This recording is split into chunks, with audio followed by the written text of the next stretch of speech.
Bismillahirrahmanirrahim. Assalamu alaikum. This video is about the solved exercise of lesson 11 Toothy Toad from English book 3. Let's start page 115 part A oral communication.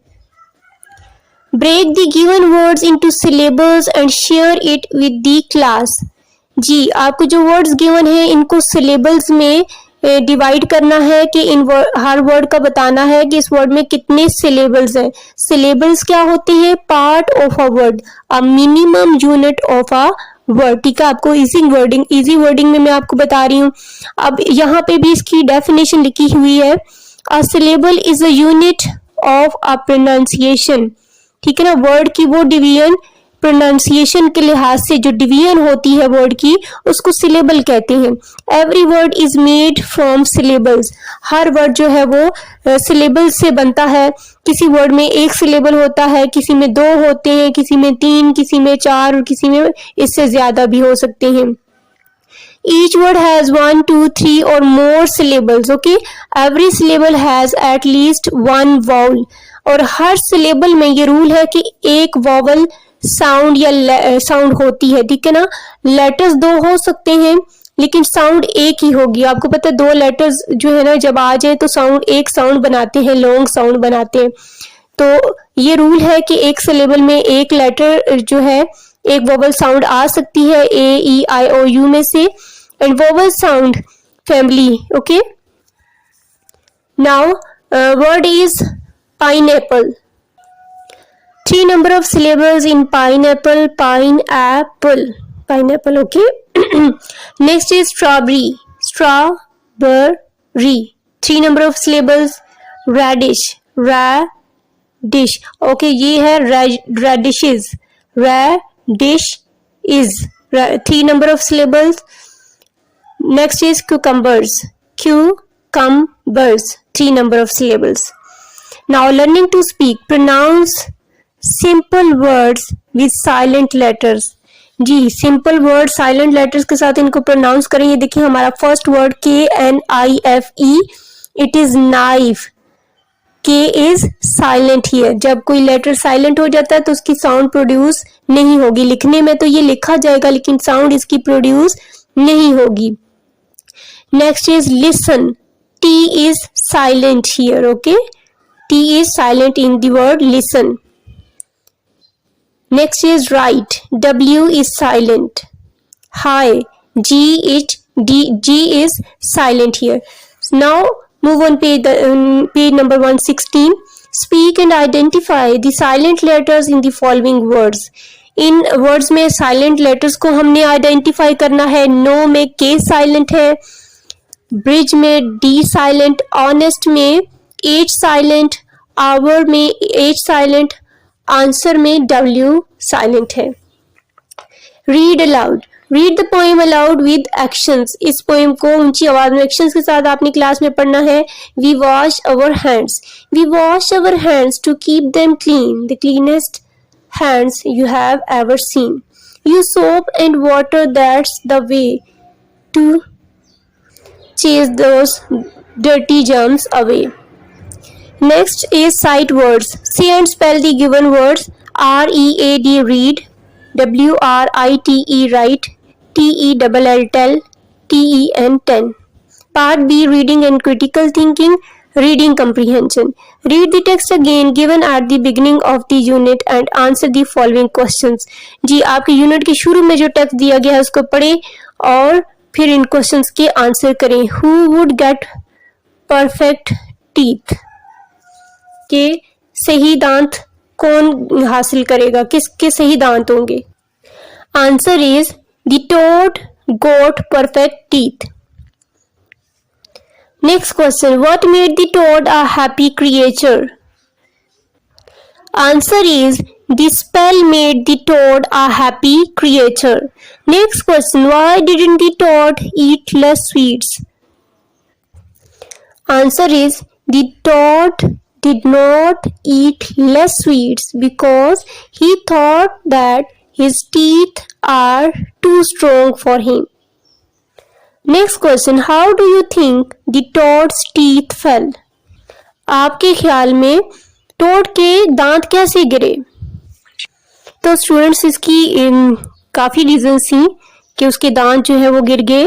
Number 1, he ate too much sweets. Number 2, he didn't brush. ये दो काफी है। Now analytical reading, story reading. Read the passage and answer the questions. One sunny morning, Ayla decided to go to the park with her elder brother Fahad. ठीक है, एक दिन धूप निकली हुई थी। ठीक है, आयला ने अपने बड़े भाई फहाद के साथ पार्क जाने का इरादा किया। She put on her favorite yellow shoes. उसने अपने पसंदीदा पीले रंग के जूते पहने and left the house और घर से निकल गई। On the way, रास्ते में they found a mother duck. उन्हें एक मदर डक यानी कि बत्तख मिली। With 3 little ducklings. 3 छोटे बच्चों के साथ। Walking along the road. जो सड़क के किनारे चल रहे थे। Ayla and Fahad were very happy to see the baby ducks. आयला और उसका भाई जो है बेबी डक्स को यानी बत्तख के बच्चों को देखकर बहुत खुश हुए। She convinced her brother. उसने भाई से इशरार किया that they must follow the ducks कि She wanted to make sure that the ducklings got home safely. वो उस बात की यकीन दहानी करना चाहती थी कि जो बत्तख के बच्चे हैं वो अपने घर हिफाजत से पहुंच गए हैं।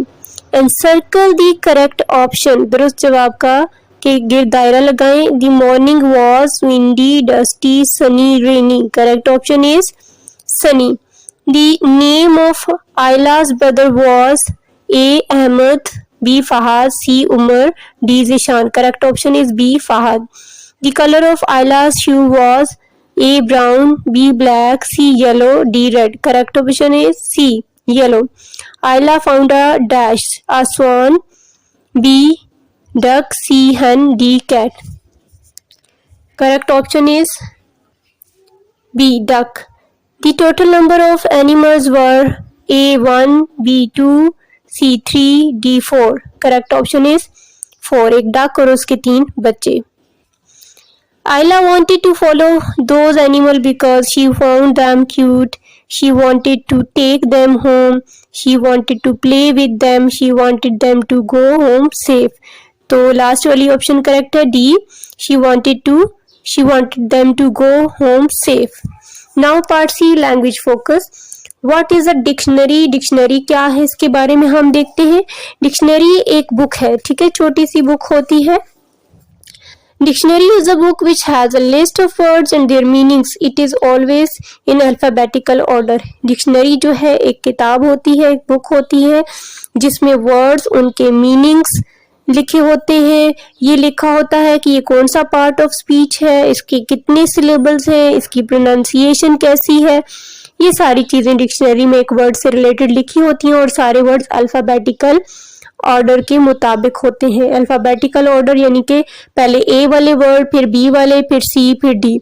और ये अल्फाबेटिकल ऑर्डर ना पहले लेटर के बाद दूसरे लेटर में भी देखा जाता है, दूसरे के बाद तीसरे में देखा जाता है, ठीक है। Put the following words in alphabetical order. अब इन वर्ड्स को अल्फाबेटिकल ऑर्डर में हम कैसे करेंगे। सबसे पहले आएगा बी से ब्रश, फिर सी से क्लीन, फिर डी से डिके, फिर filthy, then tooth, then wash. Now vocabulary building. Read the given words with their meanings and then learn them by heart. इनके मीनिंग्स के साथ पढ़ें और इनको जुबानी याद करें। Break the words in syllables और इन वर्ड्स को सिलेबल्स में डिवाइड करें। Consult the dictionary and fill up the missing meanings. Dictionary consult करें और जो जिनके मीनिंग मिसिंग है वो भी आप लिखें। First is perfect, it means exact, correct in every detail. इसके सिलेबल्स है 2, perfect. Now next is fill the 2 number of syllables, it means dirty. फिर है हमारे पास word spell 1 number of syllable, it means magic. Next is decay 2 number of syllables, it means to decline. Next is distasteful 3 number of syllables, bad taste. delight, delight, 2 number of syllables, to please highly. Okay. Now grammar portion. Recognize that sound of ed in the past form of verb is pronounced in 3 different ways. जी बच्चों, जो आपके letters है ना ed, आपने देखा होगा अक्सर ये वर्ड्स की एंड पे आते हैं, पास्ट फॉर्म ऑफ वर्ब में आते हैं, ठीक है ना। वर्ब को पास्ट फॉर्म में जब चेंज करते हैं तो एंड पे हम ईडी लगाते हैं तो वर्ब पास्ट का वो वर्ब हो जाता है। तो ये जो ईडी के लेटर्स हैं ये 3 वे में प्रोनाउंस होते हैं। एक ईडी इड, एक ईडी की टा साउंड होगी, एक इड साउंड प्रोनाउंस होगी, एक टा साउंड, और एक डा साउंड प्रोड्यूस होगी। इन्हीं 2 लेटर्स की 3 डिफरेंट साउंड्स जो हैं वो प्रोड्यूस होंगी। अब हम वर्ड्स के साथ इनकी एग्जांपल्स देख लेते हैं। Example of ed sound, ed as in needed, as in wanted. देखिए नीडेड इड आया आखिर में, वांटेड के आखिर में भी इड आया। फिर एग्जांपल ऑफ टा, आस्क्ड, मिस्ड। देखिए एंड पे टा आ रहा है, आस्क्ड, मिस्ड। एग्जाम्पल ऑफ डा देखिए, buzzed, called. The following words are taken from the text. Try to recognize the sound of these words as we pronounce them. अब ये हमारे लेसन में से कुछ वर्ड्स लिए गए हैं। अभी जो 3 साउंड्स हमने प्रोनाउंसिएशंस पढ़ी हैं लेटर ईडी की, उनके अकॉर्डिंगली हमने देखना है कि कौन सा वर्ड कौन सी साउंड एंड पे प्रोनाउंस कर रहा है। डिलाइटेड, इड साउंड ये प्रोड्यूस कर रहा है। Decided, end sound. लाइक्ड, इसमें टा साउंड एंड पे आ रही है। टायर्ड, डा साउंड। इंजॉयड, डा साउंड आ रही है। Now WH words. WH words वो होते हैं जिनके स्टार्ट में WH ये दोनों लेटर्स आए, इनको क्वेश्चन वर्ड्स भी कहते हैं। रीड मी को देखें, simple WH questions. WH question start with WH words, what, when, where, why, whom, which, whose, why and how। ये सारे क्या है, WH क्वेश्चंस है। जब कोई बात पूछी जाए, कोई सवाल हो, तो यहाँ हम वर्ड्स यूज करते हैं। Notice the use of WH questions in the given questions. अब इन क्वेश्चन सेंटेंसेस में, क्वेश्चनिंग सेंटेंसेस में हमने WH का यूज जो है वो नोट करना है।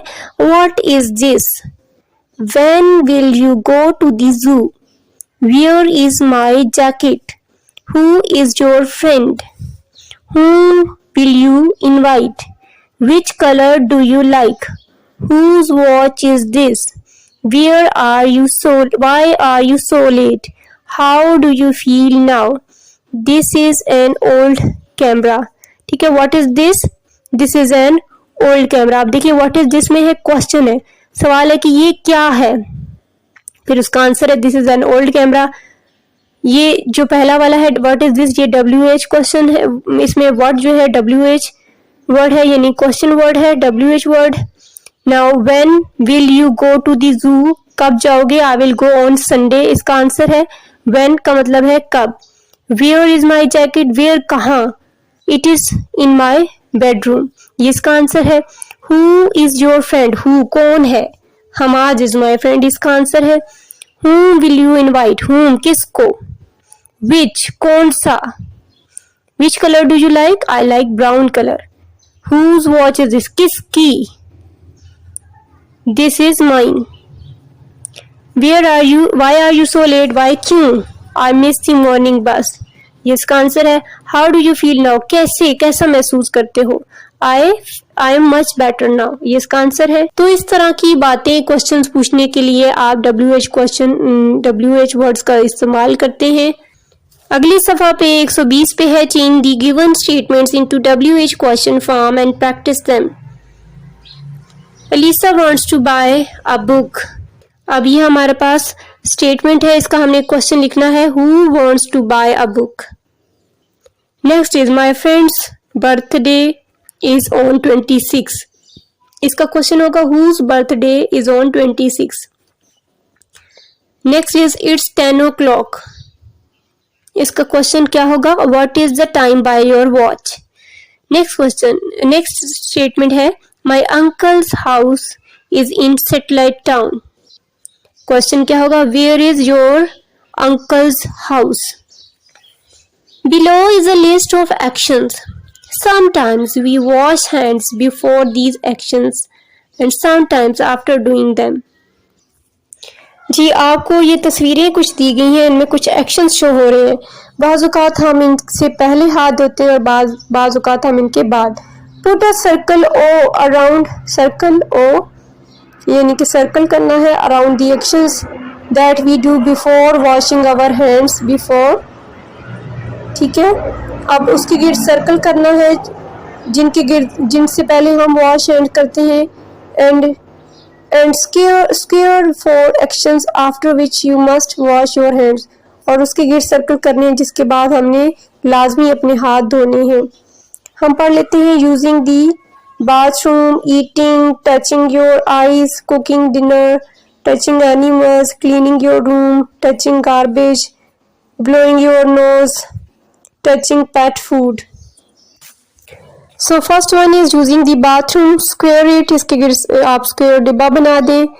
नेक्स्ट इज ईटिंग, ईटिंग को आप सर्कल कर दें। Next is touching your eyes, इसको आप सर्कल कर दें। नेक्स्ट इज कुकिंग डिनर, इसको भी सर्कल करेंगे। टचिंग एनिमल्स, इसको आप इसके गिर्द आप ब्लॉक करेंगे। क्लीनिंग योर रूम, इसको आप इसके गिर्द ब्लॉक लगाएंगे। टचिंग गार्बेज, इसको भी आप स्क्वायर में करेंगे। Next is blowing your nose, इसको भी स्क्वायर में करेंगे। टचिंग पेट फूड, इसको भी आप इसके गिर्द भी आप ब्लॉक लगाएंगे। ठीक है, now opposite words are needed to fill in the blanks given below. इन ब्लैंक्स को फिल करने के लिए ऑपोजिट वर्ड्स जो हैं वो हमने यूज करने हैं। Will you go upstairs and then come down to have lunch, up, और इसका ऑपोजिट क्या है, down. Next is the rich man was ready to help the poor, rich का ऑपोजिट क्या है, poor. Next is the night came and very soon it will be morning, night का क्या है, morning. Next is be good and do not play with dash boys, bad, good का opposite क्या है, bad. Now part D, learning to write. After reading the story The Toothy Tod, why do you think it's important to brush your teeth? Write into 3 sentences. 2-3 sentences में बताएं ये जो भी आपने lesson पढ़ा The Toothy Tod, इसमें कि हमें दांत ब्रश करना हमारे लिए क्यों जरूरी है। So it is very important to brush our teeth daily. Because if we will not brush our teeth like Toothy Tod, our teeth will have holes and they will fall down. Okay, down नहीं है. So we should brush our teeth daily. Now creative writing. Explain in a few lines on how you keep your room clean. अब 2 rooms की pictures हैं। एक room बिल्कुल साफ सुथरा है और दूसरे में आप देखें ये टॉयज वगैरह बिखरे हैं, चीजें इधर उधर पड़ी हुई हैं, कि आप अपना कमरा जो है वो किस तरह से साफ रखेंगे, एक्सप्लेन करें। Number 1, I will use dustbin for rappers. I will put all the things on their right places. I will keep back the toys on their right place. I will hang up my clothes. I will keep clean my room by dusting. Thanks for watching this video till the end. Like and share my videos and subscribe my channel for watching more videos based on single national curriculum. Allah Hafiz.